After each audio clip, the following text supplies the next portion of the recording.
te-am prins ca pe un gândac, fluture urât ce ești. Alăturați-vă rezistenței. Totul se poate schimba. Această lume e dovada. Nu e prea târziu pentru voi. Rezistența dispare acum, cu tine! Ce se...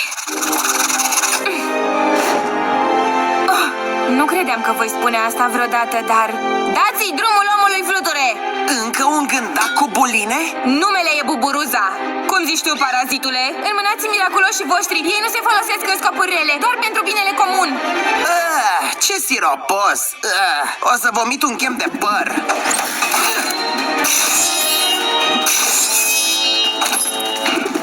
Ia!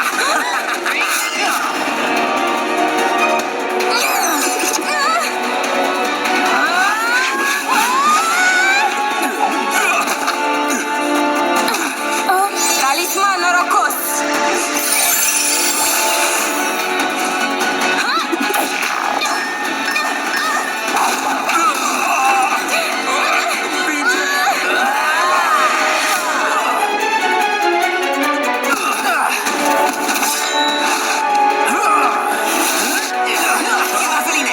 Ușor, pisoiaș, încerc să mă țin tare.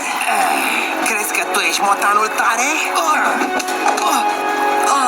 S-a speriat pisicuța asta pufoasă că m-ar putea răni cu ghearele ei? Nu face...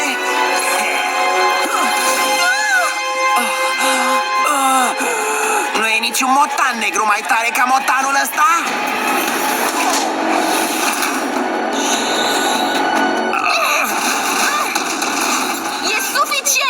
Puterile miraculosului nu au fost făcute să cauzeze rău. Și ce te face pe tine atât de corectă, gândacule?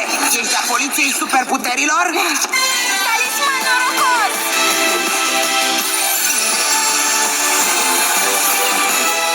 Un con de trafic? Oh, nu! Sunt atât de speriat!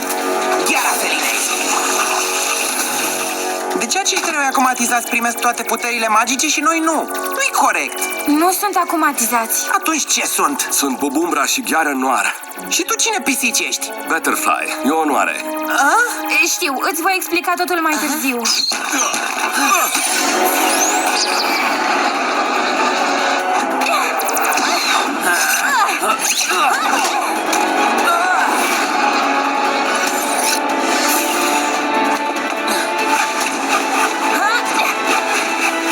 Vor dori să se întoarcă în lumea lor mai repede decât pognitul cozii mele!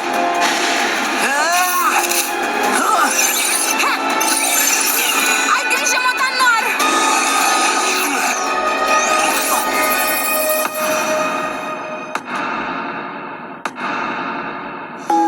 Hei, ce vrei să... Celesti Motan, eu sunt Butterfly. Nu, ești din capul meu. Nu sunt dușmanul tău. Vreau doar să-ți încredințez puterea să ne salvezi. De unde știu eu că spui adevărul? Nu te cunosc. Lucrez doar pentru binele comun. Ca tine, Celesti Motan. Accepți acest cadou pe care ți-l ofer pentru binele comun? Accept.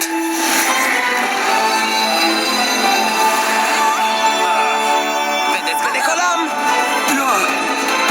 Ne scapă! Poate ție-ți scapă, pisipis? Bine, totule!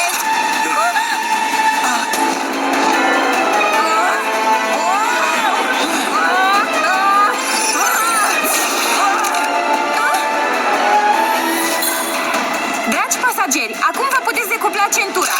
Capitanul și echipa lui speră că ați avut un spor plăcut. Te voi salva, nu te îngrijora, gândac, te voi prinde.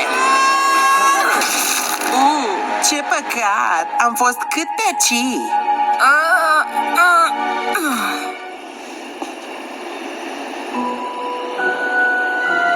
Încearcă din nou, puricosule.